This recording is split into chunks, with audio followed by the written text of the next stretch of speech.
Nnamdi Kanu's decision to defend himself in the terror trial comes a day after he listed 23 witnesses, including former Defense Minister General Theophilus Danjuma, who's now retired, a former Chief of Army Staff General Buratai, retired, an FCT Minister Wike, as well as Governors Babajide Sanwo-Olu, Hope Uzodinma of Lagos and Imo States, amongst others. The IPOB leader divided his witnesses into ordinary but material and vital and compellable, the latter to be summoned under Section 232 of the Evidence Act of 2011. Now, as regards this issue, there's so much flying around as to what this means, but we have a lawyer join us right now, Evans Ufeli, who joins us to help unpack everything on the table. Thank you so much, Evans Ufeli, for joining us. First, Kanu lists a whole 23 witnesses, and next he fires his attorneys. What are we looking at here? Sorry, I didn't get the question. I'm saying, looking at what Nnamdi Kanu has done within the last 24 hours, he has listed a whole 23 witnesses, and he has also fired his attorneys. What are we looking at here? Yeah, let me take it one after the other. As regards listing witnesses, 23 witnesses, there's nothing wrong with that in law, listing those witnesses. Because if you look at the Evidence Act, you know, there's what they call competency and compellability of witnesses. Section 175 of the Evidence Act says all persons shall be competent to testify, except the court consider that they are being prevented from understanding the questions put to them or from giving rational answer to those questions by reasons of tender years, extreme old age, disease of the body of the mind, or any cause of the same kind. What that therefore means in law is that everybody and every person is competent to testify. Okay? The only snag there is that he listed some persons who are current governors. And governors have that immunity, privilege, okay, not to go into witness box or to stand as witness in trial. So when he mentioned Jide Sanwo-Olu and some other persons, that will not fly. But as for the rest of them, the minister, Wike, and the rest of them, they are all competent witnesses and they are compellable. What the court will do in the case under reference is if they refuse to come and give evidence, they can be subpoenaed by the court to come and give evidence. Subpoena means an order of court compelling a witness to come and give evidence in a case. So the only reason for which a person can be disqualified from testifying in a case is where the person demonstrates that he's not able to understand the questions put to him and not able to give rational answers to those questions by reasons of tender years, extreme old age, disease whether of the body or of the mind, or any cause of the same kind. It is on those grounds that the witness capacity can be obscured. Otherwise, every person is competent and compellable.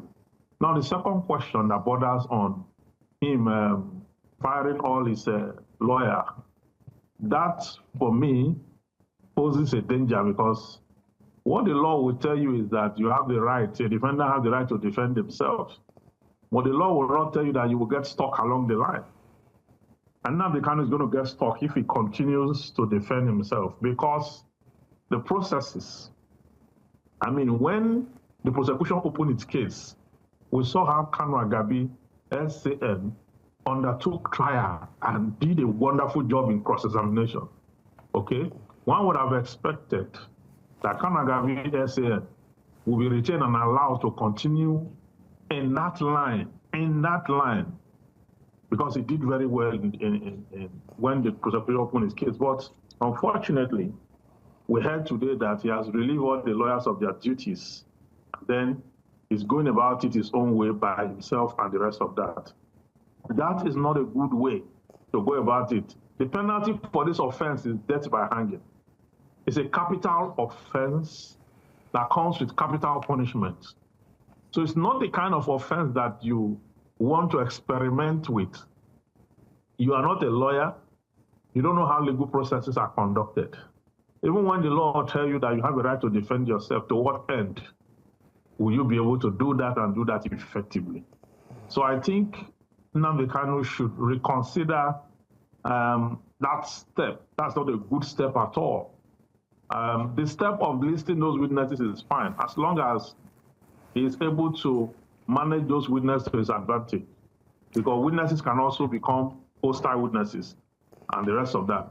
But as for taking out all his lawyer and want to do it himself, I do not see him making any meaningful headway in that direction. Now, Mr. Ofeli, is there any advantage, talking about looking at, it's probably a strategic advantage or legal advantage that Nnamdi Kanu has for listing, high-profile political figures in this case? Well, he has listed them for the reasons best known to him, okay? But in law, if you look at Section 1 of the Evidence Act, evidence is based on relevance, relevancy and admissibility of witnesses. The evidence that should be admissible under the law must be one that is relevant to the fact in issue, okay? The fact in issue is a charge for terrorism, okay? That he made broadcasts, incited people, he made orders that led to the deaths of many persons. Those were the fact in issue. Now, if you want to tender evidence, material or otherwise, call witness or otherwise, there should be witnesses, okay, that are eyewitnesses or witnesses that are relevant to the fact in issue.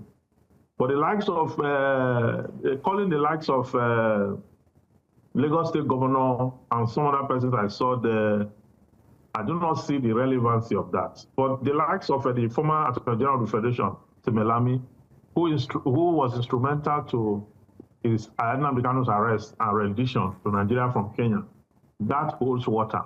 But as for some other witnesses I saw there listed there, I do not know the nexus. I do not know the relevancy. I do not know the admissibility, how admissible these evidences are. And I do not know how he intends to do that, because in law you can actually bring evidence to ruin your own case if you are not careful. Okay, and if these witnesses refuse to come and testify, the court will subpoena them.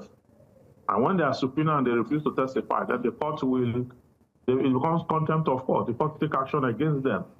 The advantage there, however, is that we cannot preempt the court and we cannot preempt the parties in this suit.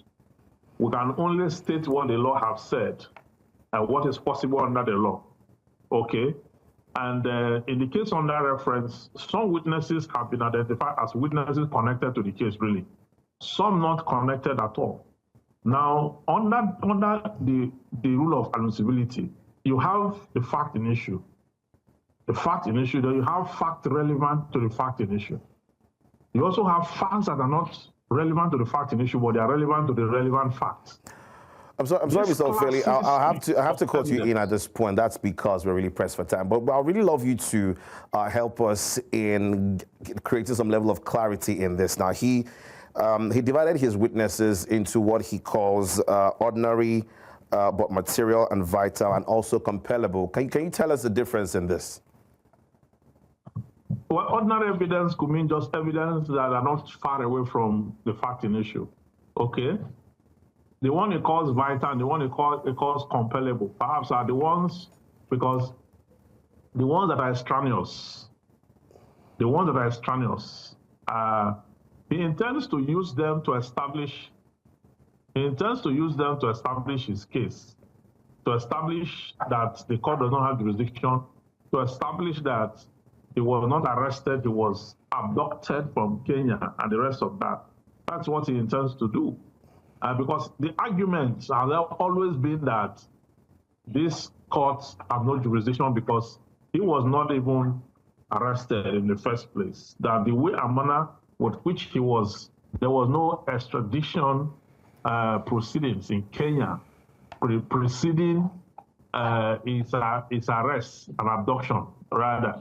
There was supposed to be something like that before the Kenyan authority And the Kenyan authority have also responded to the fact that the courts have no jurisdiction to hear him because of the extraordinary rendition that took place, which did not include an extradition trial.